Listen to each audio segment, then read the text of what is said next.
Collectorate అనేది ప్రజల పరిపాలన సౌలభ్యం కోసం ఉన్నటువంటి వ్యవస్థ. కలెక్టరేట్ ఎక్కడ ఉండాలని దాని మీద పెద్ద ఎత్తున ఆందోళన చేయాల్సినటువంటి అవసరం లేదు. అది ఉండులో ఉండాలా, భీమవరంలో ఉండాలా, నర్సాపురంలో ఉండాలా అనేటువంటి సబ్జెక్ట్ కాదు. జిల్లాలో అన్ని ప్రాంతాల వారికి అనువైనటువంటి సెంటర్ పాయింట్లో కలెక్టరేట్ ఉండాలి. ఆ కలెక్టరేట్ ప్రాంగణం కూడా విశాలంగా ఉండాలి. ఏదైతే బిల్డింగ్స్ ఉన్నాయో బిల్డింగ్స్ కూడా విశాలంగా ఉండాలి. ఏదైతే ఇంటిగ్రేటెడ్ కలెక్టరేట్స్ అని అనుకుంటున్నామో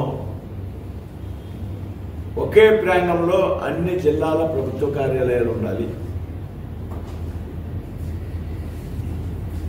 ఈ విధమైనటువంటి ఫెసిలిటీ ఎక్కడైతే అందుబాటులో ఉంటుందో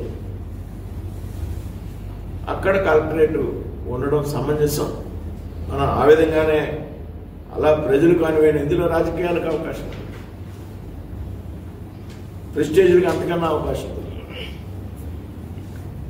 మనందరం చూడాల్సిన ప్రజల యొక్క సౌలభ్యం. ప్రజలకు సౌలభ్యంగా ఉండే విధంగా ఎక్కడైతే ఉండాలో రాబోయేటువంటి రోజుల్లో కలెక్టరేట్ అక్కడే ఉండే విధంగా ప్రభుత్వం నిర్ణయం తీసుకుంటుంది అని నా యొక్క ఆశాభావం.